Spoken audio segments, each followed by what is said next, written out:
Welcome to The Authority File, the podcast that features conversations about the life cycle of scholarly communication. I'm Bill Mickey, your host and the editorial director at Choice. In this series, which is brought to you with generous support from Wilfrid Laurier University Press, I'm joined by Dr. Cheryl Thompson, Associate Professor in Performance at the Creative School at Toronto Metropolitan University and the Director of Mapping Ontario's Black Archives.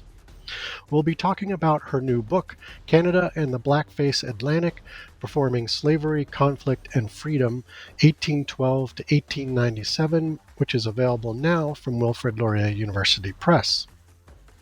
From the War of 1812 to 18th century British immigration through to the Jim Crow era, we explore the ways in which blackface minstrelsy spread into Canada and how black choral groups and singers simultaneously reshaped entertainment to tell their own stories.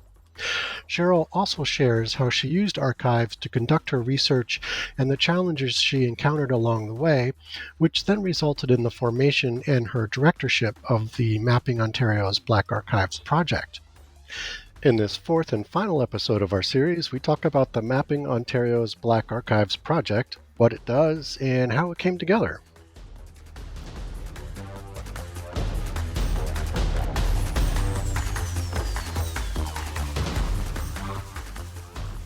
So you're the director of research and creative strategy at a project called Mapping Ontario's Black Archives, or MOBA for short.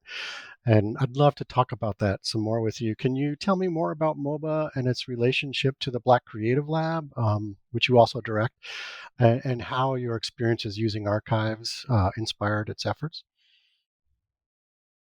Yeah, I mean, if you haven't noticed this already, like everything with me is connected. Yes. Like we're talking about like if you go back to that metaphor of the railroad, it's like we're talking about like links, like cabins that are all on the chained links, because that project came out of the experience that I was just talking to you about. Yep. I had never worked in I didn't work in archives during my MA work, and I didn't go into the archive when I was an undergrad either. So it was really when I started my PhD, that was the first time that I ever went into an archive. And I just could not believe, to be honest, to be very blunt, I just couldn't believe how white they were. Like they just seemed to be only for one group. That's just what it seemed like. Even the language, even the way the records, like what records were being profiled, it was like, whoa. Yeah, I just was like really cognizant of like, this is really problematic because this is not the world that we live in. And this is also not the history that I live in. What is going on here? So at that time, I didn't have any idea about MOBA. Like that was not in my mindset at all. I was just a researcher navigating the archive. And then it was when I started in my position here at TMU that someone approached me and said that there was an award that was being offered. It was called a Ontario Early Researcher Award. And they were like, do you have a project? Because you would be perfect for the award. And so I was like, yeah. I was like, you know what? I do have a project. And when she told me that the grant that award was specifically for infrastructure projects. Oh. In my mind, even though it never really been done before, because when most people think infrastructure, they think physical infrastructure. I went back to my experience and I'm like, oh, I have the perfect project. I think I need to pitch a digital infrastructure project because what I realized in all that work with the archive is that I would do the pre-work.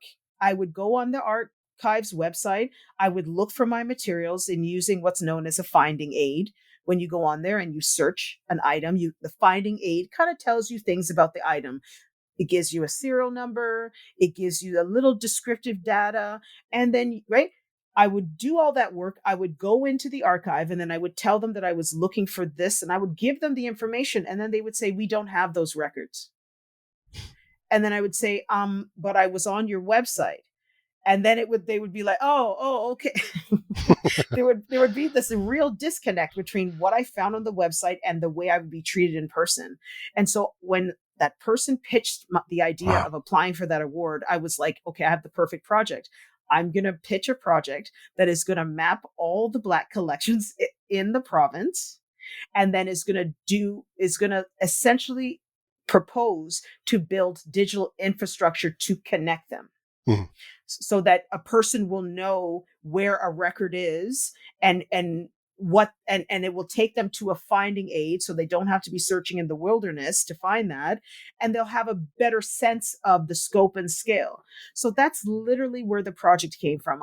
It took, that grant was a 2-year process from application to actually winning the grant. And then when I won the grant, we went right into COVID.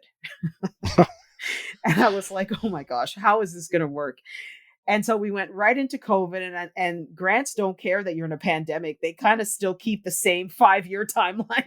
They're Right. like, well, I think they might have added maybe 6 months more onto the grant, but it was like, oh my gosh, I won the grant in 2021. Well, I won it in 2020, but then they put funding on an embargo where you can't say anything. So I was able to say something in 21. So Mhm. that's when. Anyway, long and the short of it is, I just found an amazing person. Her name is Dr. Karen Cyrus. She's now faculty at a university. She only stayed with the project for a year, and then she got a job. And I laugh now because she struggled with what to do. And I'm like, you take that job. Okay. MOBA will live on.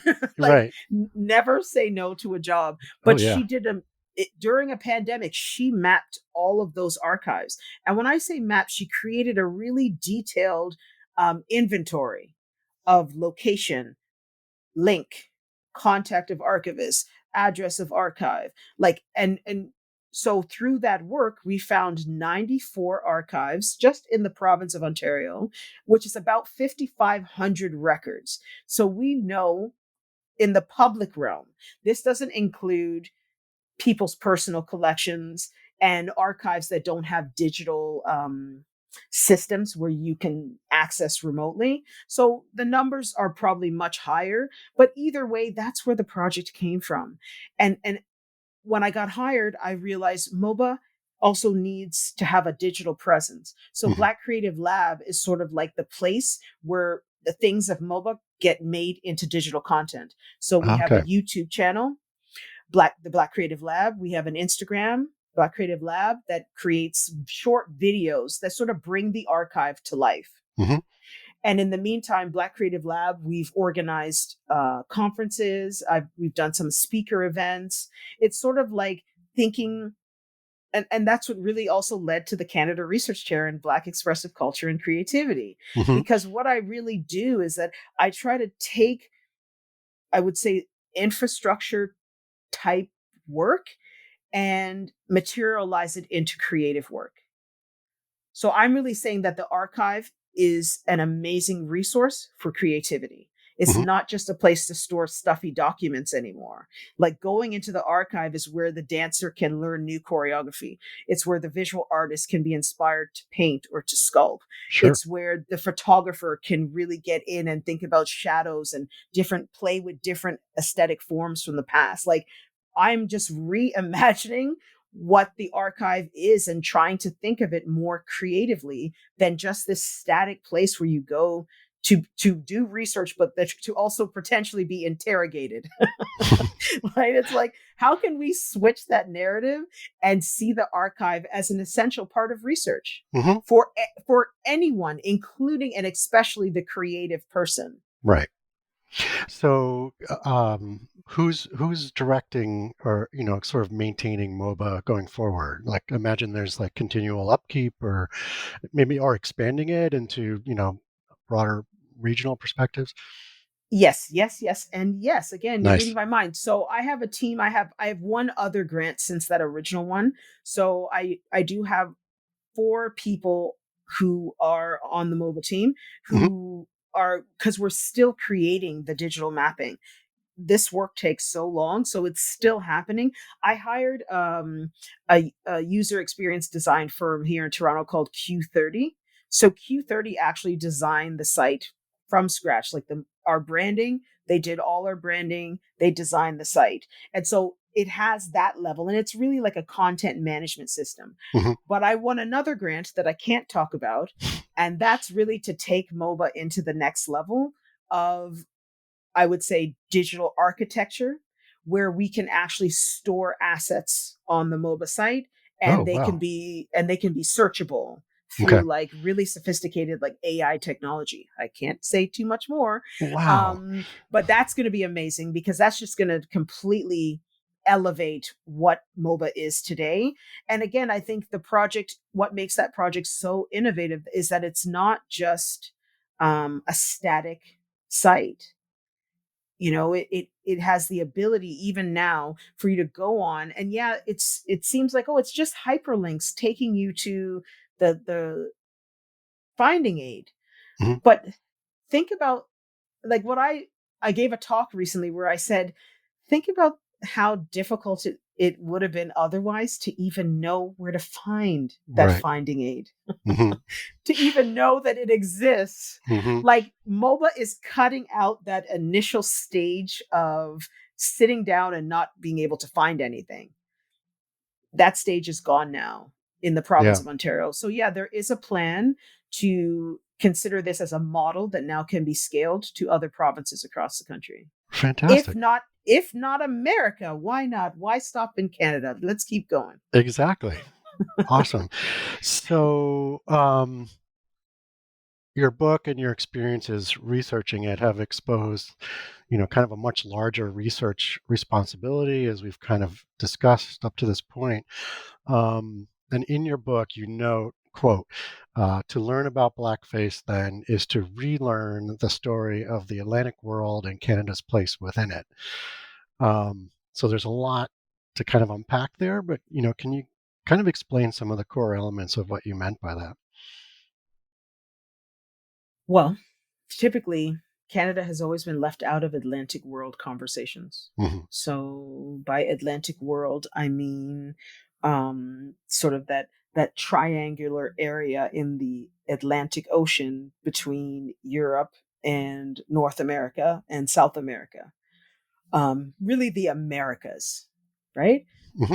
Canada's often left out of that. It's often and often because again, the whole conversations about, especially 18th century and 19th century conflicts, like all those conflicts, when they talk about the Revolutionary War, even in the US context, they probably barely mention Canada when Canada was all up in the Revolutionary War. The American loyalists came north. Like, in many ways, our histories have always been tethered together Hmm. in terms of geography, in terms of conflict, in terms of geopolitical relations with England or Britain, right?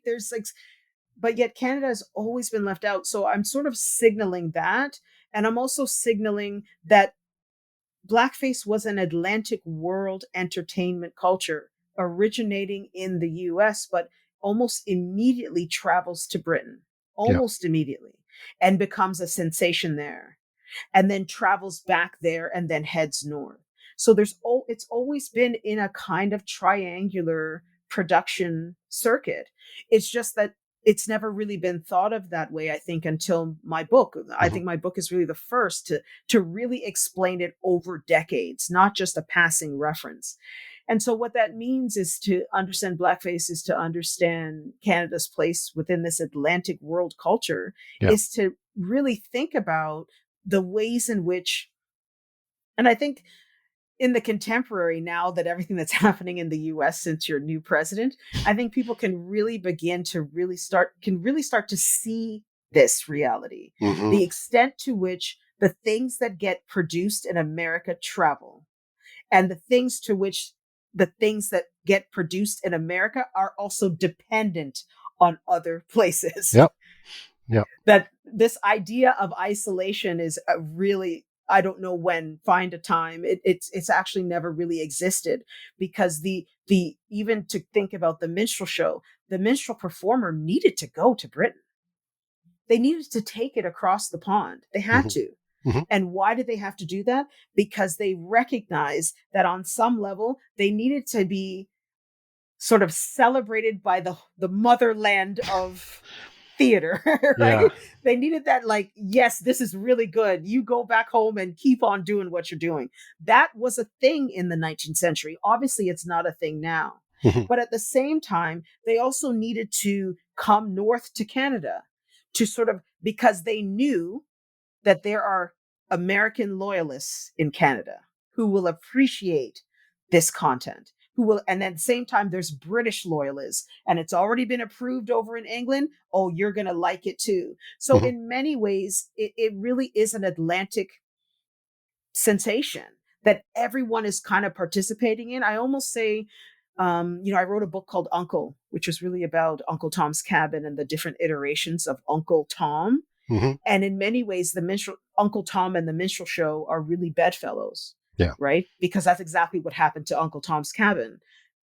Written in America, an American story, printed in Boston, then printed in the UK. Then you have it's a UK sensation, and then it comes to Canada, and it's the exact same reason. And Mm. this is really in the 1850s. It's the same reason. Yeah. Everyone wants to feel as if, and I think this is very much a North American thing.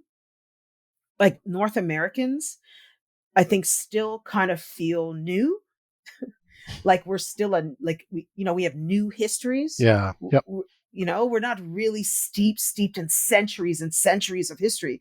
Everything still kind of feels, and funny again. I keep bringing up your new president because it's true. It's like even now in 2025, still things still feel like they're in flux, like we haven't landed on like solid foundation. Whereas when you're in the European context, they probably never have those conversations about like who, I don't think Italy's like, what does it mean to be Italian? Like those are not questions that they're going to be asking Oh, themselves. yeah. Right. Right. Whereas Mhm. I think in the North American context, these are repeated questions that Mhm. keep coming up, and they're cyclical.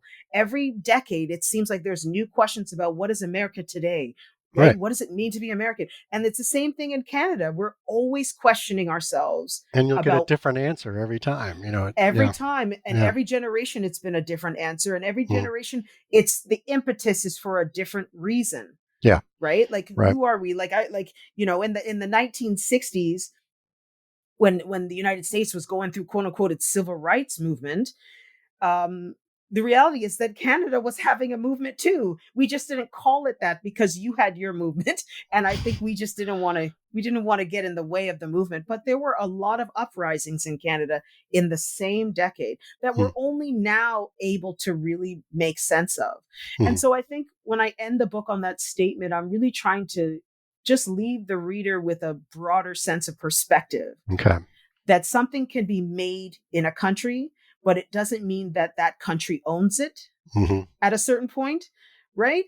It's like basketball was invented in Canada. Facts. Okay, we don't own basketball.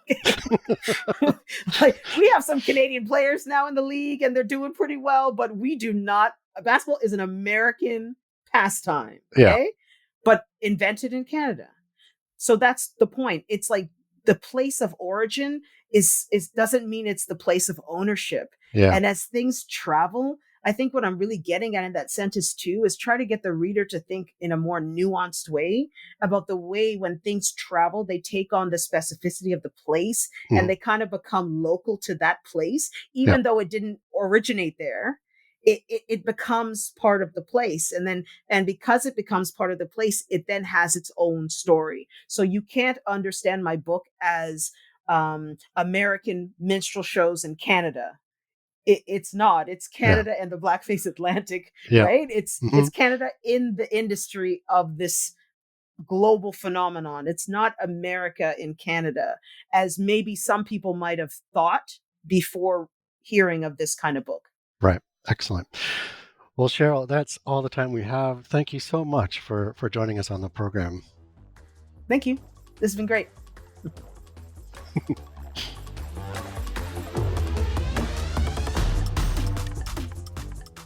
You just heard from Dr. Cheryl Thompson, Associate Professor in Performance at the Creative School at Toronto Metropolitan University, Director of Mapping Ontario's Black Archives, and author of Canada and the Blackface Atlantic, Performing Slavery, Conflict, and Freedom, 1812 to 1897. This series is underwritten with generous support from Wilfrid Laurier University Press. As always, underwriting opportunities for the Authority File podcast are directed by Choice's advertising director, Pam Marino, and all of our episodes are produced and edited by Choice's digital media producer, Sabrina Kofer, with support from digital media assistant Ashley Roy. That's all for this week. Thanks for joining us.